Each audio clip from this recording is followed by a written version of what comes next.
Afternoon. We will now begin the 2012 National Technical Honor Society Introduction Ceremony. Please silence all cell phones at this time. Let us stand as we welcome our Public Safety Academy Color Guard as they post our colors.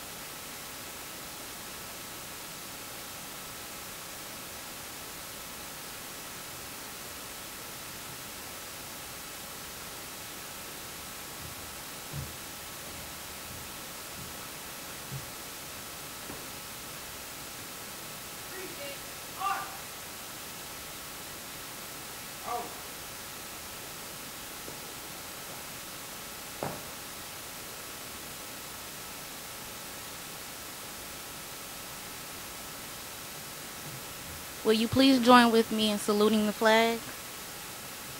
I pledge allegiance to the flag of the United States of America and to the republic for which it stands, one nation, under God, indivisible, with liberty and justice for all. Thank you. You may be seated.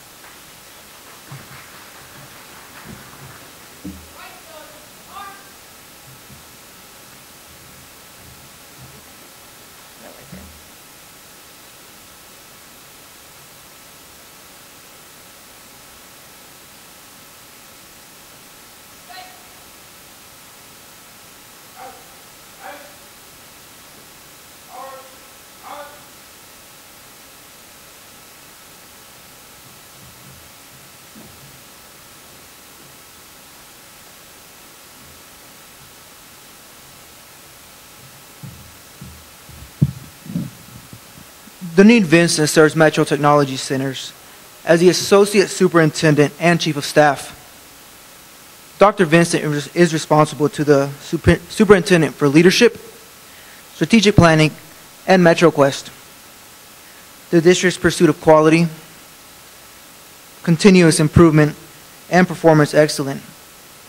Dr. Vincent's commitment to young people of Oklahoma City has been a catalyst that has changed many lives in our city and transformed and has changed the futures of many of our young adults.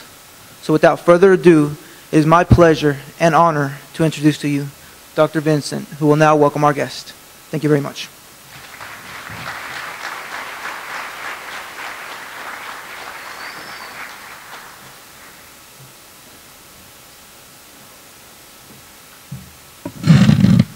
Good afternoon. I would like to welcome you to the 2011-2012 National Technical Honor Society Induction Ceremony. It's a pleasure to have each one of you here. The National Technical Honor Society is the leader in recognizing outstanding student achievement in career and technology education. There are thousands of schools and colleges across the United States and its territories who have a chapter of the Honor Society on their campuses.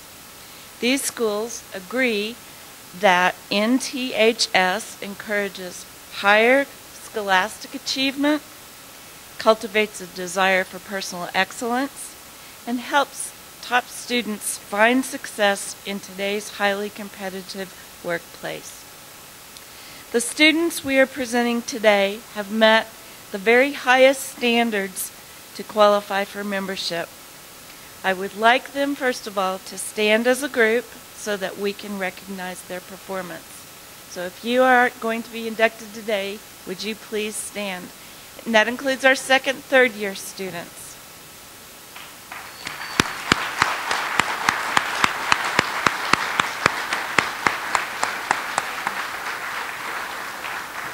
Thank you. You may be seated.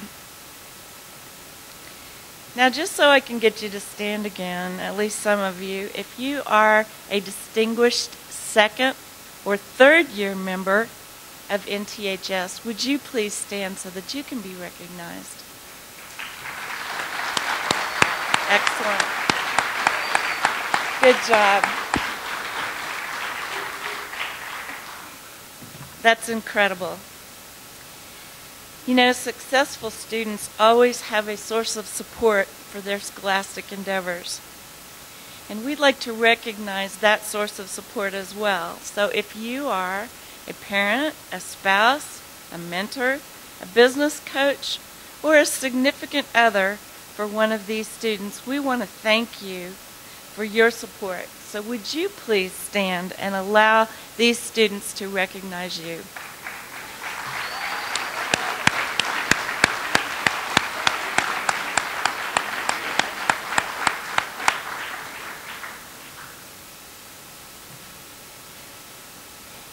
Again, I want to welcome you to Metro Technology Centers. We're delighted that you're here. We hope that you will come back and visit a lot. And I want to thank you for giving your valuable time on behalf of the young person who you are representing here today. So thank you for coming to recognize these students. And now, let's get on with the show. Thank you.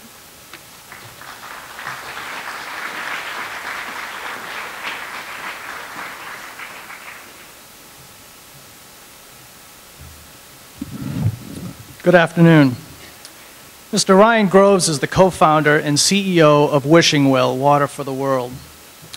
Wishing Well began as a student organization focused on the power of creativity and community to combat the world water crisis. Since then, it has grown into a nationwide movement of communities using their gifts to give clean water to over 35,000 communities around the globe. Ryan's focus is now discovering ways to spark the world-changing creative power of communities in both the developed and developing worlds. He has been a main stage and panelist speaker at the Creativity World Forum, TED, OKC, and Yale University. A visionary and producer, Ryan led a team of 6 students to Rwanda to film One Drop, a documentary on the faces and hope of the water crisis. This groundbreaking film premiered in Times Square and has received awards in such venues as the LA Film Festival. Ryan graduated from Oklahoma Christian University and believes fervently that we can end the world water crisis in our lifetime. Please help me welcome Mr. Ryan Groves.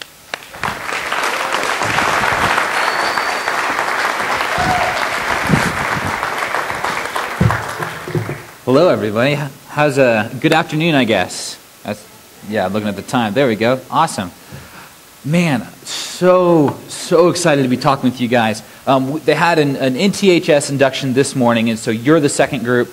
And in between that group and you guys, they actually were able to take me on a tour of this place and show me all the incredible things that are going on here, which has made me so much more excited to talk to you because now I believe even more in what we're going to be talking about. So, cool. Bear with my over-the-top excitement, but I want you to know it's authentic, it's real. First of all, so you guys know me. My name is Ryan. I did just graduate from Oklahoma Christian about a year ago. So for the last 6.5 years, I've been right here in Oklahoma City, just like you guys are. But our story doesn't start there. Our story starts, if you guys will journey in your minds with me, to Marunja, Rwanda. That's about 2,000 miles away. A little tiny country in the center of Africa. I mean, really, very small, about 10 million people living there. And then if we could focus in a little bit more, I'd like to take you to Marunja. Right, also, dead smack in the center of that even smaller country. And in Marunja, Rwanda, there are about 1,500 people. And most especially, there's a little boy I met in my time there named John Bosco. John Bosco, when I met him, was 15 years old. And if you guys can picture him, he was about yay high and weighed about 90 pounds. So little dude, but just with the biggest, most beautiful smile you can imagine. Awesome little boy, excellent soccer player, loved music from Beyonce. Really cool kid. Now, we met John Bosco, and we wanted, like we said, we'd heard about the water crisis. We'd heard some some of the statistics, but we wanted to know the faces. We wanted to know the people, just like I'm sure you guys do. That's a big thing in our society right now. It's like, hey, let's build relationships. So we went and we followed John Bosco on his day. And the first thing he does when he wakes up in the morning is he grabs his jerry can. And jerry is the British word for truck. So it's a big gas can essentially, but they use it to transport water. It's about 20 liters, so 5 gallons or so, give or take. So he grabs his jerry can and he begins the hour-long walk to his water source, and with us walking with him. So we walk with John Bosco for about an hour until we get to his water source, which is the bottom of this great big mountain that they live on. And so this is down the valley. And when we walk up to his water source, we're taken aback, to say it lightly. We were shocked. The water that he walked into to collect was literally so dirty that when we scooped up in our hands, we couldn't see our palm. And this was the reality not just for that day for him, but for thousands of years for his village going back. They didn't know what clean water was. They didn't know what that was. And it was an hour to get there, and it was an hour and a half to get back, carrying 20 liters of water. Now, if you do the math, 20 liters of water is about 45 pounds. So this 90-pound little boy was carrying 45 pounds of water an hour and a half uphill back to his home. Now, he did this 4 times a day to take care of his 4 little brothers, because that was the only water that they had to drink. If you do the math with me real quick, if you're spending 2.5 hours a day to get water, and you make this trip 4 times a day, how much time are you spending walking to get water? About 10 hours. Cool. All right. Help you out. Sometimes be a little bit fishy on the math there. I'll just fill in the blank. So he spends 10 hours a day. So if you wake up at 6 o'clock and the first thing you did was walk to get water, you don't finish that day till 4 o'clock. I mean, that's straight. And that's backbreaking work, especially for somebody his size. I'm telling you all about this, and I haven't dropped a statistic on you yet because I want you to build a relationship. But this is his reality. This is the face of John Bosco to you guys. But the whole problem is that his situation is not unique. The world water crisis is summed up by about 1 billion people worldwide who do not have access to something as basic as clean water. Guys, our world today, 80% of all disease comes from unclean water. Any community without access to a clean water point, 60% of them will be ill at any given time. Just the time it takes people walking to go get water. You know what? Let's narrow it a bit. Just the time it takes women walking to get water every day in sub-Saharan Africa. It's about 4 to 5 hours a day on average. Cost Africa more money, more billions of dollars just in time lost than all the money we pour into Africa combined. That's not including illness or death. That's just their basic capacity to go work in the field, to go to school. In fact, children walking to get water accounts for 443 million days of school missed a year. All of you are here because you're getting an education to believe in yourself and to believe in the capacity and the power you have to shape the world around you, to shape your life, to shape whatever dreams you're after. And I don't want to sound like a graduation speech, so if we can avoid all the cliche and get right down to it, like literally all of us are here because at some point we believe in bettering ourselves to get a job, to do something, to do work that changes things, to be significant. And they can't do that because they don't have such a basic need as clean water. Now, this is all really sad, but as I told the first group, we're going to Disney movie this, and it's going to go from sad to happy, so it's going to end well. You see, here's the deal. We had the world water crisis, nearly 1 billion people without clean water, but 90% of the Earth's surface has water within 100 feet. And it takes about 20 feet of soil to clean water to drinkable levels. If you guys have ever had a Brita filter, if you cut it in half, which don't do it, you'll make a mess. But if you were to cut it in half, you would see layers of just sand, gravel, charcoal, just like the soil. So that week when we met John Bosco, we saw him and his friends and his little brothers drinking water that we couldn't see our palms. It left a gooey residue on your hand that you had to go wash off. Like, we watched them drinking that, but that week we were able to partner with Living Water International, and they came in with a well drilling rig and put a big metal straw on the ground, like the old Tropicana commercials, put a big metal straw on the ground, and just 60 feet underground was clean water. And not just clean, but when we tested it, it was about 200 times cleaner than our tap water. Pretty freaking cool. made me really, really, really happy. And so for the first time in the history of that village, in the history of the world, people in Marunji, Rwanda had access to clean water. In fact, the little kids would run around kind of dancing and playing it, and they were saying amazi, which is the Kinyarwandan word for water, and then they were saying another word which I won't even attempt to pronounce that meant blank, or without filling. Like, they were used to chewing on their water. And so this is the first time they experienced clean water. And so we came in and we gave them clean water, and you instantly saw the people begin to get well. We put not just a water well in John Bosco's village, but at his school. And just this last year, in fact, John Bosco, because he's now able to go to school, became the first person in his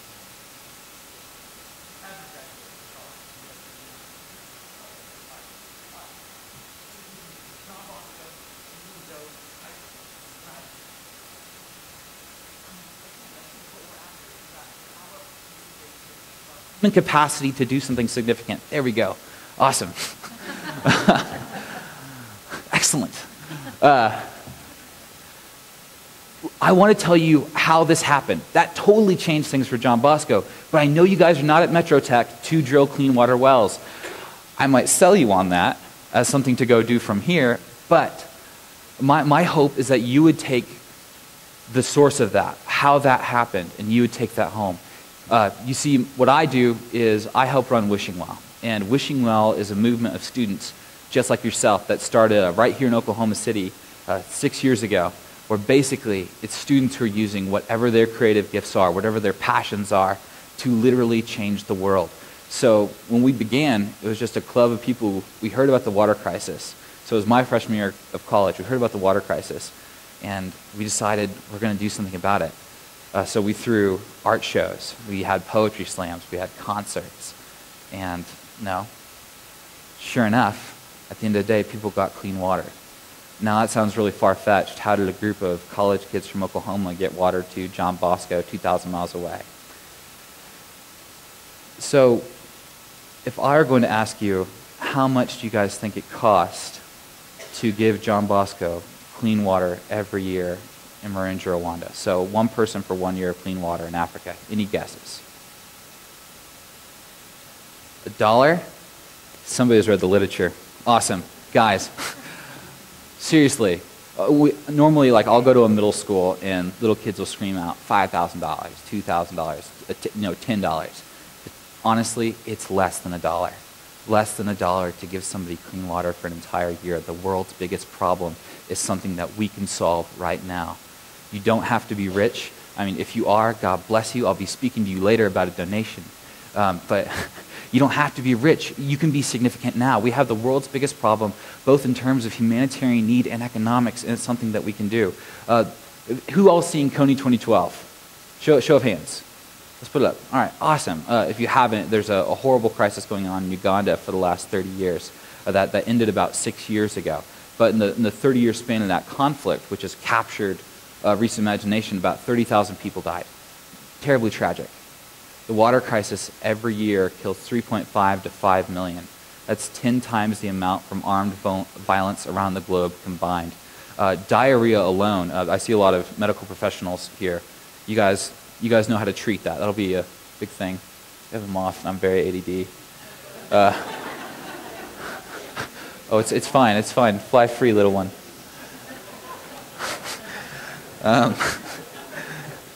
Well, okay, so we're talking about, you guys know how to treat diarrhea. Here, it's something laughable. At worst, your character on the Oregon Trail died of dysentery.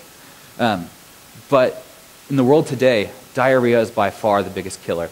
Way more than cancer, way more than heart disease. Diarrhea kills about 2.2 million people a year, 1.8 million of those being children ages 5 and under. So if you break down water contamination, that's a child about every 15 seconds. So 60 seconds in a minute, 60 minutes in an hour, 24 hours in a day, 4,114 children who die every day because they lack something as basic as clean water. All of us can walk to a gas station and buy Fiji water. From 2,300 miles away, we can buy Fiji water, and it comes in this little square thing. It looks all pretty, and it tastes kind of fancy, and we don't really understand it, and it's good. And we buy Fiji water for $2.50, $2.50, $3. We can buy water at our leisure from 2,000 miles away. They need less than $1 to get water that's 60 feet underground and change the course of their civilization. And how they got it was because a bunch of students just like yourselves believed in their creative potential to change the world. So if I can, what is your creative potential right here today to change the world? I know we throw around the word creativity a lot. So what is it really? Creativity is not just art, music, dance, poetry, photography. Those are artifacts of the thing itself. Creativity is probably best defined as your ability to dream up the world and shape it. Think about it. No other animal does that. Animals, they have emotions, they communicate, they use tools, they have problem-solving skills. Animals don't shape their world. You do. And so creativity is your power, your generation's power as you're growing up to acknowledge your capacity to shape things. And so then culture becomes your ability to do this together. So how you're all dreaming up the world together. To bring it in a little bit here, did you guys know about the hunger walk you guys just did? Anybody, have you heard about that? Are you guys the guys who did that? Round of applause for these kids. Brilliant. Okay. If I could have your permission, I'd like to speak for about a minute and show how your hunger walk changed the world. Is that cool? All right, double thumbs up, not just one. That's excellent. Okay. For those of you who don't know, these students organized a walk for hunger, to bring awareness to hunger, not only in Oklahoma City, but then, of course, seeing in Oklahoma City, then around the world. Everything we do is creative. Whether we like it or not, we are constantly shaping the world with any idea we have. They had this event to teach people about that. Their hope, of course, whether they knew it or not, was to shape the world. And they did exactly that. And I'll prove it to you. 5 quick steps. Every creative thing is saying 5 things about the world. 1, it's saying something about the way the world is. 2, it's saying something about the way the world should be. 3, it is making something possible. 4, it is making something impossible. And 5, finally, it is becoming the building block, the step for the next thing of creation. So for whatever will be inspired by what they did. So let's break that down. This hunger walk they had, this awareness campaign that they did. What did it say about the world, the way the world was? It said that there are people who are hungry, and that's wrong. I think all of us would agree with that. 2, what did it say about the way the world should be? It said that we should be a community who comes together to end that. And I think that they saw that. They had representatives from the Jesus House, the community, local community came around them. Channel 25 came out and saw that. So the world should not have people who are hungry. 3, what did it make possible? It made it possible for people here in Oklahoma City to get a vision of what was going on and do something about it. Like, we can talk about it and we can say, yes, we acknowledge these problems, but if we're not taking any action, nothing's ever going to get done. And so just like you guys, it might not be water crisis, it might not be hunger, it might not be a humanitarian issue, but if you don't take any steps, nothing's going to happen. It seems simple, but like it's the great crutch of this generation that we have to figure that out. It's not just, oh, I bought a product that supported this, but what did you do with your life? So they made it possible to view a success story. Finally, number 4, what did it make impossible? It made it absolutely impossible for anybody who came or saw or heard about it to forget what they'd seen. To think of a world where they could say, like, oh, I don't think there's anything I could do to help those people. It made it impossible for them to turn away and not do something about it. And 5, finally, it gave breath to new creation. So anybody who came, anybody who's a part of that, you guys hearing the story right now, it's encouraging all of us to go and do something, to take the next right step, to make action, to make it happen. The story I can share with you of Wishing Well is that this movement of students that stretch now from Hawaii to Yale, from our humble beginnings here in Oklahoma City, has given clean water to over 35,000 people. Oh, yeah, thank you. I'll take that. And what's more, we've been talking about the water crisis. When we began Wishing Well, the UN said that 1.2 billion people still lacked access to clean water. Now, 6 years later, if you talk to the World Health Organization, they will put that number down at 884 million. We are making a dent.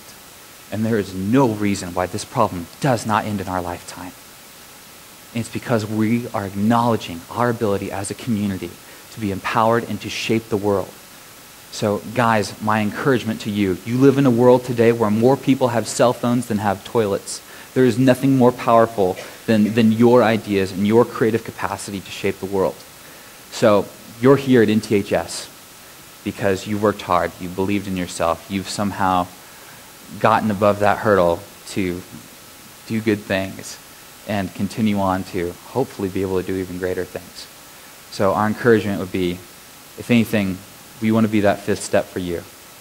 There are those around you who are shaping the world, and you guys are doing it right now. Build off of us.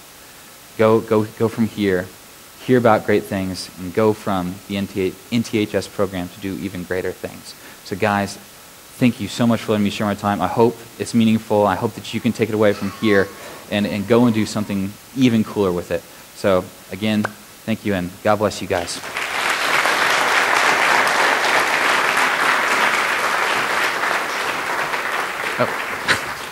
Mr. Groves, we appreciate you taking the time to share your story with us today. Your story has inspired us on changing our communities and the world. Please take this as a thank you on behalf of Metro Technology Center. Thank you very much. I really appreciate it.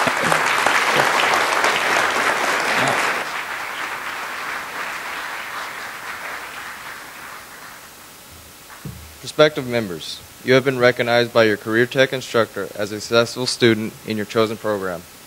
You have demonstrated dependability, a worthy character, good mentality, credible achievement, and a commendable attitude. Because of your effort and interest, you are eligible for membership into the National Technical Honor Society at Metro Technology Centers.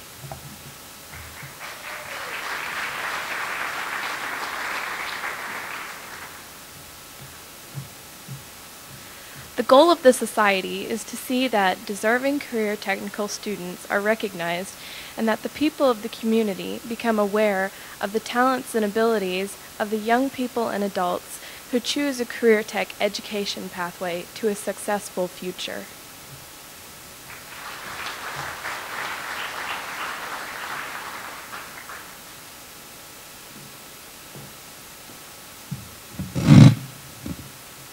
The purpose of this organization shall be to promote the ideals of honesty, service, leadership, career development, and skilled workmanship among the technical students of America, to reward meritorious achievement in technical education, to encourage and assist technical students in their pursuit of education and career goals, to encourage and assist awareness within the American business industry and service communities about the talents and abilities of the students engaged in technical education, to provide technical students with a greater awareness of the world of work.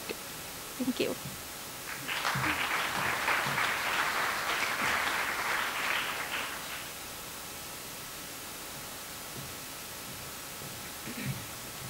The National Technical Honor Society has official colors, emblems, insignia, and a motto.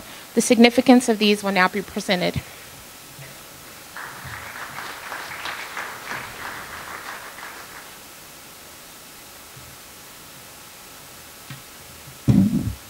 The color silver represents value.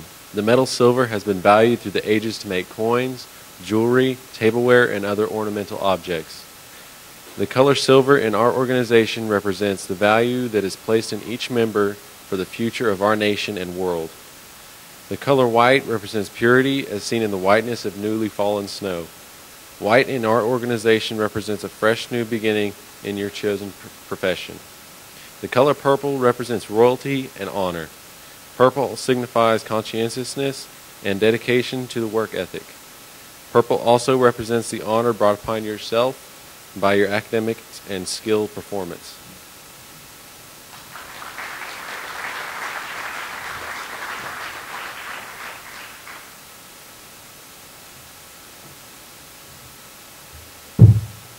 The emblem of the organization is a shield crossed by a scroll bearing the letters of the national organization.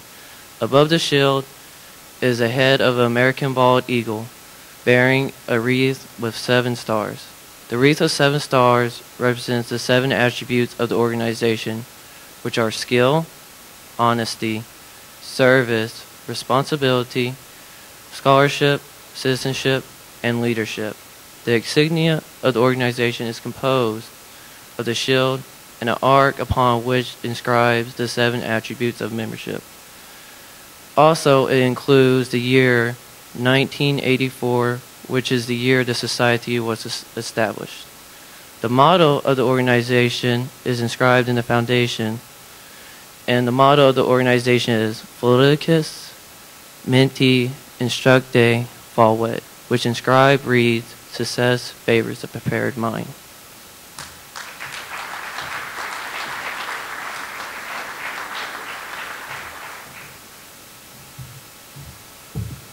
The attributes of membership listed on the insignia represent the characteristics required for membership into this organization. In the center of the table is a lighted candle representing knowledge. Knowledge is familiarity, awareness, or understanding gained through experience or study. This candle represents the knowledge you have gained through experience or study in your technical program. Thank you.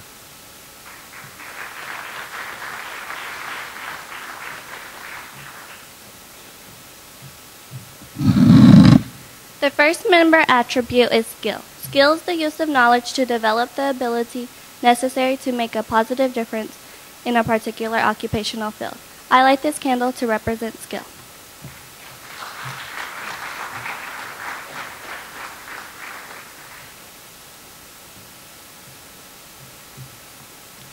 The second membership attribute is honesty. Honesty is the quality of being truthful, trustworthy, fair with everyone while at work or play. I light this candle to represent honesty.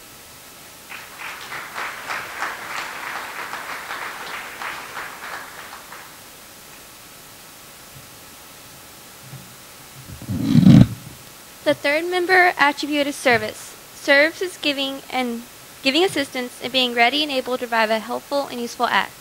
I light this candle to represent service.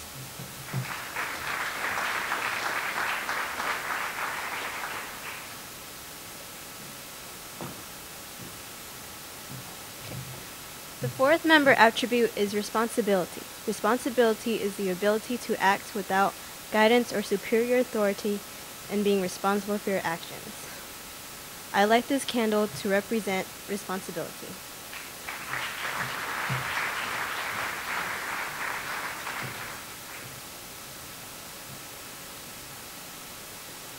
The fifth member attribute is scholarship. Scholarship is the distinctive mark of one who has mastered a particular area of learning, as reflected in the quality of his or her work, especially with respect to the scope, thoroughness, and care. I light this candle to represent scholarship.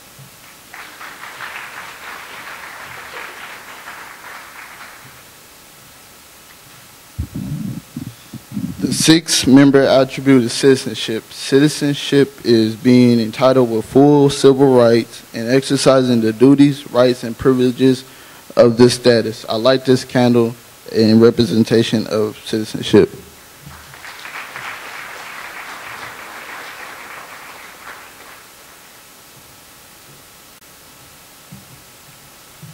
The seventh member attribute is leadership.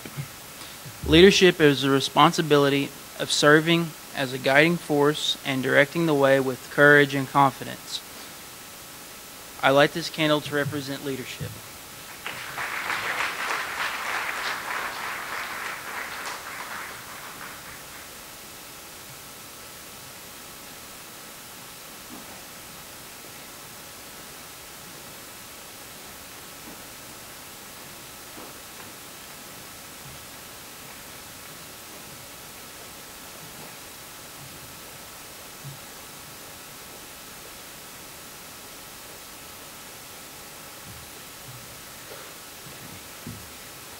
First-year candidates, if you'd please stand.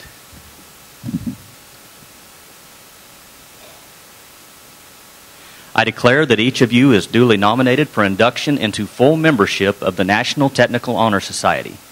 Would second and third year students stand as well?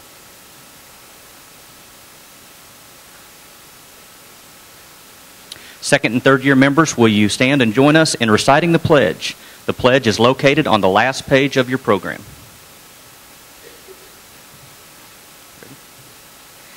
As a member of the National Technical Honor Society, I pledge to maintain the highest standard of personal conduct.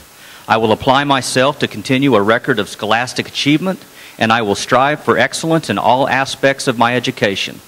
I will invest my talents, my skills, and my knowledge in a career of my choosing, and shall always endeavor to uphold my obligations as a citizen of my community and my country. Candidates, we welcome you to the National Technical Honor Society and extend to you the rights and benefits therein. Candidates, please turn and face the audience. Please give them a round of applause.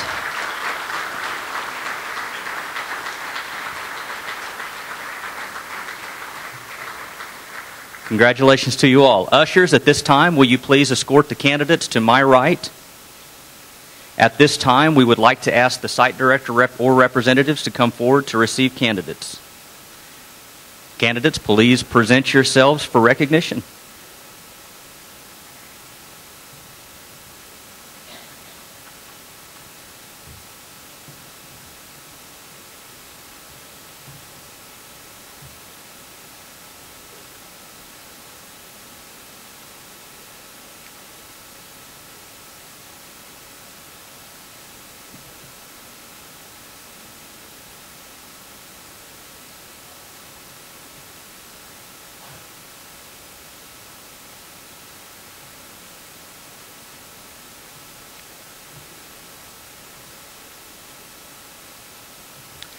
Joyce Webb.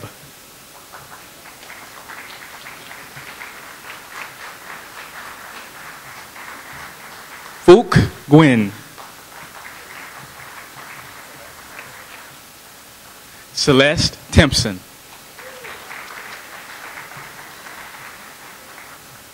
Kendra Williams.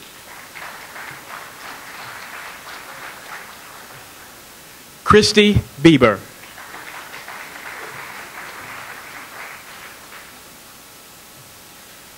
Claire Hinkey. Jennifer Pennington. Connie Street.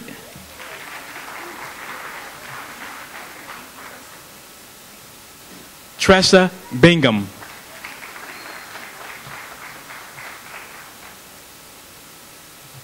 Megan Beamer.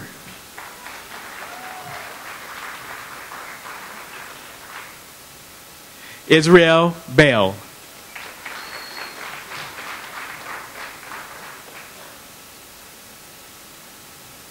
Anastasia Haney.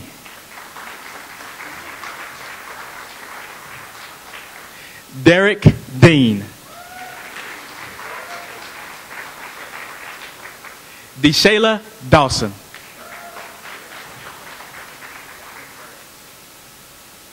Jacqueline Velez. Nicholas Allen. Belinda Moore. Ronisha Anderson.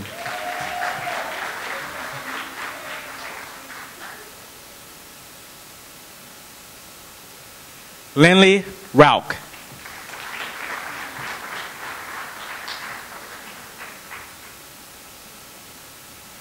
Tamara Tyree Dysart.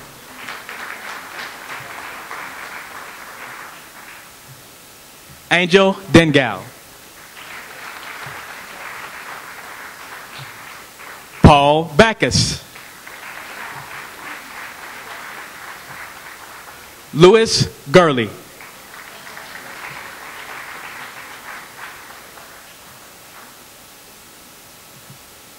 Jesse Escobar. Vernon Perry Jr.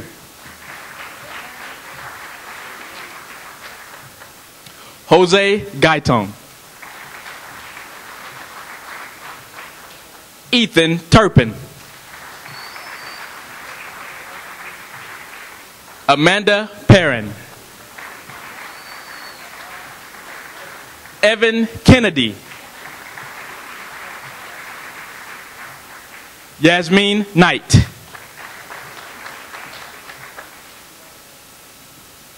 Alexis Butler. Gwendolyn Adams.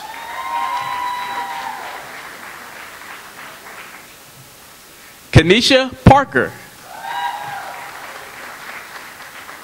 Stephanie Boomer. Samantha Cochran.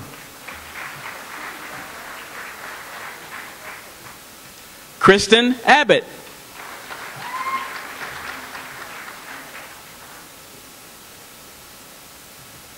Maria Moreno.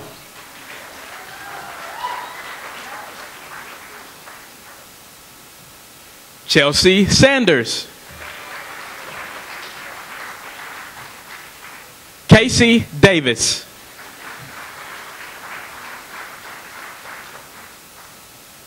Aaliyah Hill.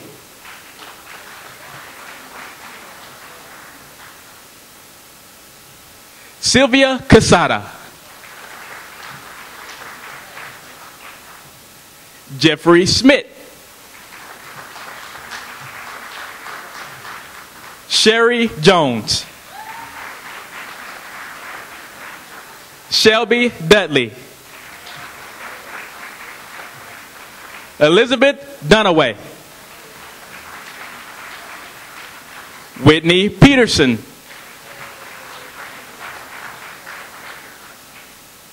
Mahir Hassan.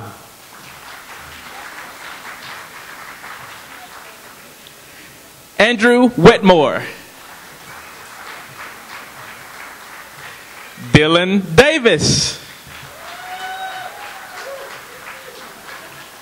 Crystal Richards. Kim Clinton. Kelsey Hobart.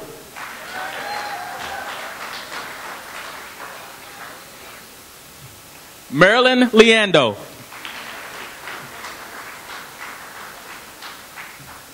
Vivian Chu.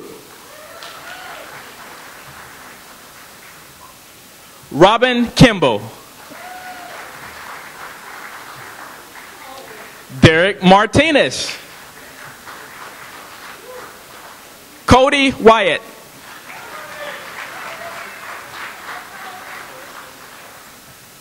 Jose Flores.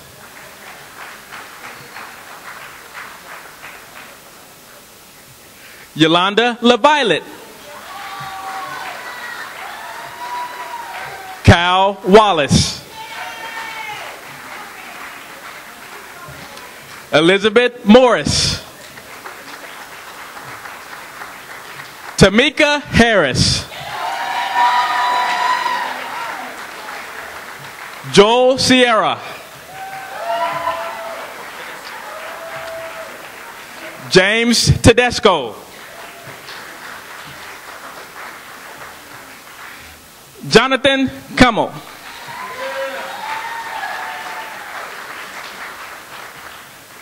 Katie Vincent.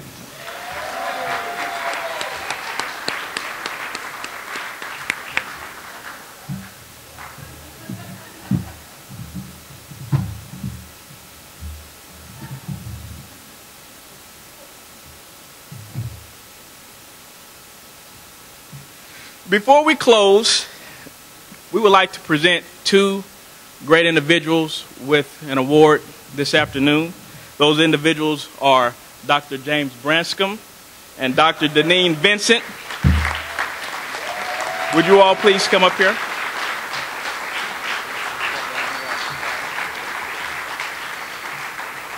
With their leadership, support, and encouragement, the National Technical Honor Society would like to congratulate them and make them honorary members today. And so today we present the honorary awards to Dr. James Branscombe Superintendent, and Dr. Deneen Vincent, Associate Superintendent, Chief of Staff.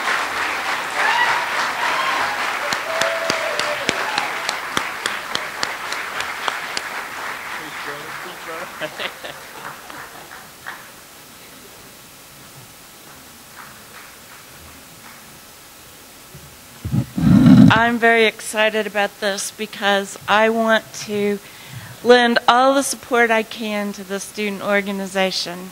For however long I'm here and even after I'm gone, guys, I really want to be a part because I think this is so important in helping support students and helping you all to understand you have a lot of purpose and you have a lot of value. You really are our future. You're what the future of the United States is all about, just sitting right there in front of us. We value you, and the work that you've done, the commitment that you've made to your education is really important. And this is just the beginning. There's going to be all kinds of steps along the way. I know people have probably told you that before, and you go, oh, yeah, you know, I just want to get out of school. We all feel that way, but you know what? We end up going back, and we end up progressing and advancing, and you can do it. You can do it, and you can make a difference in this world. And so I'm here to support you. I'll do whatever it takes, all right? Thank you so much.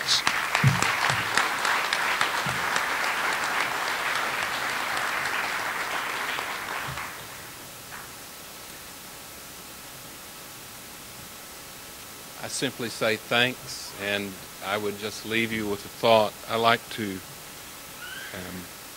read poetry sometimes, and when I read poetry, sometimes I like to take the lines from different poems and you can put them together. And one of the poems that I like, it has in it the lines, "Whose woods are these? I think I know." And I think we all know who they belong to, don't we? The woods. And the other part that I like to interject is that we have miles to go before we sleep. Miles to go. And each of you have demonstrated that you have taken the path less traveled.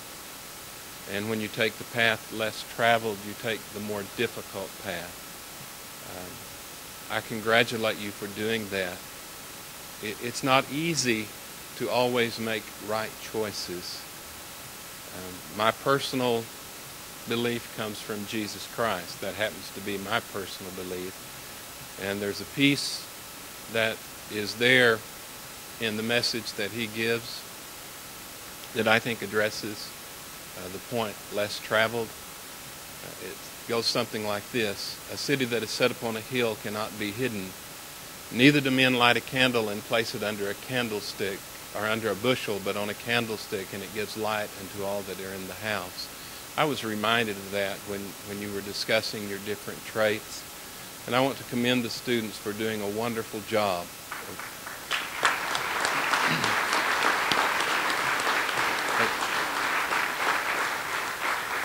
A wonderful job both this morning and this afternoon. And I think what Ryan Groves was telling us is that we need to take that road less traveled.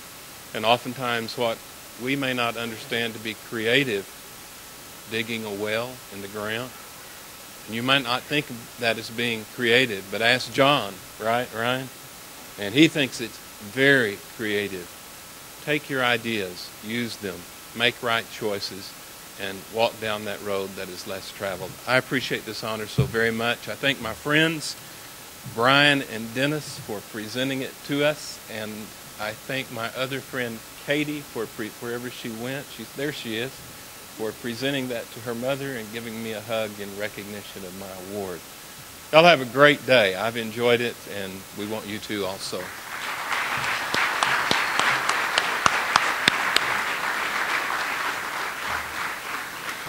Candidates, we again congratulate you on your academic accomplishments.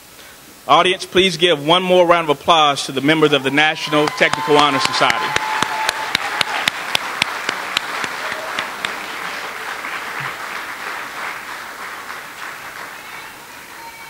We would ask that each candidate gather with others from your site for a photo on stage with your site director. Thank you all for coming to recognize these fine students. Please enjoy the refreshments. One last thing, I also want to give one last special thanks to Ryan Groves. Ryan, it was a pleasure, an honor to visit with you today, you know, during the first session and in between, and we just appreciate the message you brought to us. And on behalf of Metro Tech, we want to say we look forward to working with you in the very near future. Okay. Thank you.